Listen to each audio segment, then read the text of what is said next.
नमस्कार मित्रांनो, सर्वांना माझा भास्कर यस व्लॉग यूट्यूब चॅनलमध्ये. मित्रांनो, दरवर्षीप्रमाणे यावर्षीसुद्धा गणेशोत्सव येत आहे.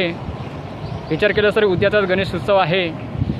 प्रत्येकाला वाटते आपल्या घरी एक मूर्ती स्थापना करावं, त्याची पूजा करावं, ठरवल्याप्रमाणे 1 किंवा 11 दिवस ठेवावं आणि विसर्जन करावं. वणीमध्ये सुद्धा वेगवेगळ्या प्रकारच्या मूर्त्या आल्या आहेत, त्या आपण बघूया. कोणत्या कोणत्या टाईपच्या मूर्त्या आहे ते आपण या व्हिडिओमध्ये शूट करूया.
पिया को मना मानत नाही रे, पिया को मना मानत नाही रे, पिया को मना मानत नाही रे.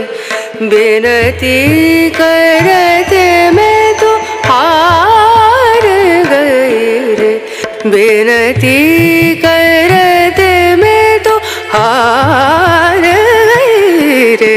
पिया को मनानत नाही रे.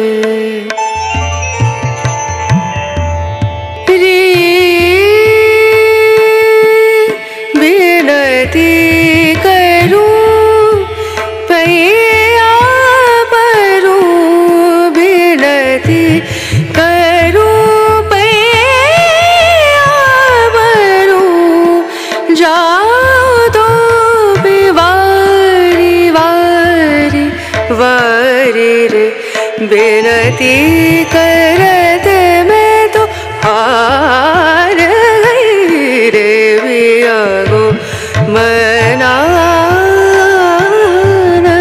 नाही रे, पिया को मना, पिया को मना, पिया को मना मानत नाही रे.